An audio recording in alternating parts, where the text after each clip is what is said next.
Shakers. Today, let's have a quick conversation about value delivery. What is it? Why is it so important for the success of talented, tiny business owners? So the long and short of it is really what makes your customers and your clients return to you, recommend you to their friends, shout out about you on social media and get you those beautiful referrals is that they feel like they have had value delivered to them. So there are a couple of factors that go into value delivery. There is, of course, the exchange of, let's say, money for goods or for services. So if somebody comes to you and says, I'd like to pay you for this service, or here's my money, send me this beautiful product, please. It means that you actually follow up and provide them with that service or send them that product.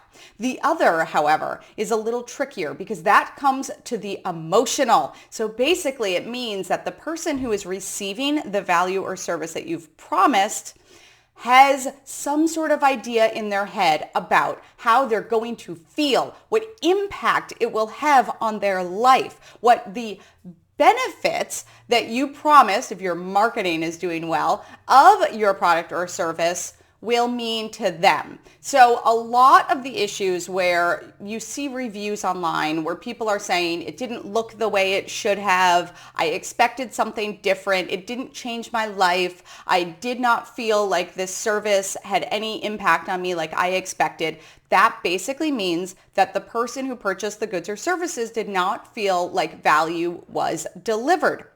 As you can start to understand, this is an incredibly important part to business, because if word gets around that you are not delivering, be it the actual delivery of the goods or services, or that you're over-promising and under-delivering, you will quickly go out of business.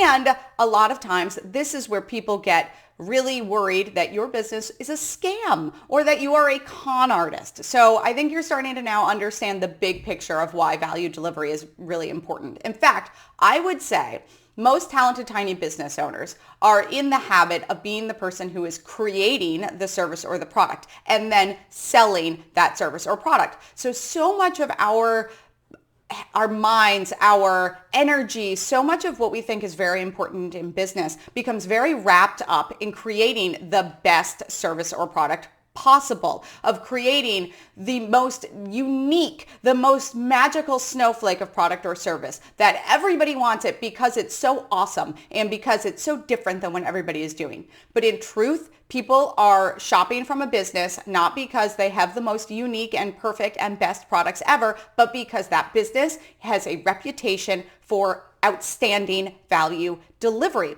They are being very clear in their online, in their website, in their marketing, in their in-person, in their brick and mortar, in everything that they're doing. They're being very clear with their branding and their messaging to make sure that they're explaining to you exactly what you're going to get, what you're going to feel.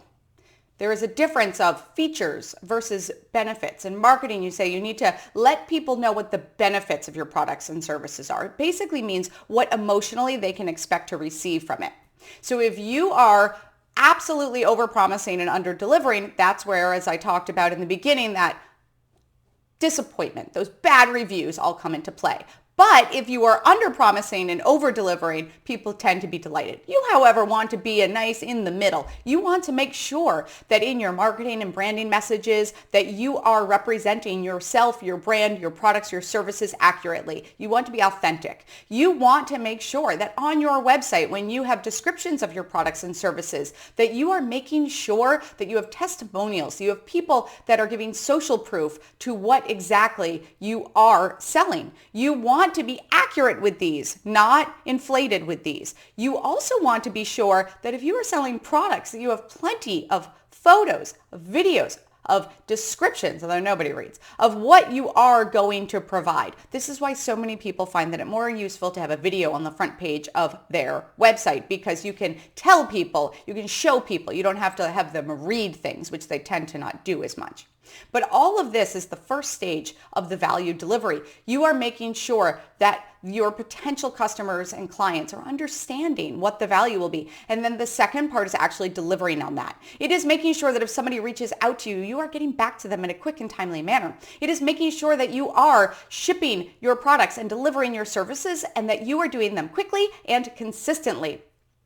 If you have a long lead time, that is fine. You just have to be clear up front so they know what to expect and it is consistent time and time again. It is the key to value delivery is consistency, which is why value delivery becomes such a part of scaling because you are recreating this experience for your customers and clients. So every time they come to your website or purchase a product or a service from you, they feel like, oh yes, here I am again, getting this wonderful product and service. I'm so glad that I told my friend about it. They are also going to get this exact same experience that I get. If it's a little more above and beyond, that's fine, but it should never drop below. So important to create your systems to ensure that. But I just wanted to make sure that you look inside of your own business. You look at yourself, you look at what you're doing and you're saying, all right, back off of what the product development is because that's just one part of your business. And let me focus on making sure that my value delivery, that I am consistently delivering the value that I say I'm going to, that I outline it. If I do special things, I don't have to put that on my website to advertise what I'm doing or to market it. It can be an unexpected excitement when somebody receives your product or your service, but you do need to be very clear with what you're delivering and then deliver on that. If you have something on your website about a service that you used to do and you no longer do, you want to make sure you remove that so that somebody is not having to be told after they've purchased, oh, I don't do that anymore, because that's instantly not value delivery and will start to tarnish your brand. You can hear more about this in this week's podcast episode on the Doers Shakers Makers podcast, wherever you listen to podcasts. And of course, come join us in the Facebook group. It's a great place for you to be. My name is Sierra Bailey, and this is Doers Shakers Makers. We have been back with a quick Tuesday tip, and I will see you next week for another tip for your talented tiny business.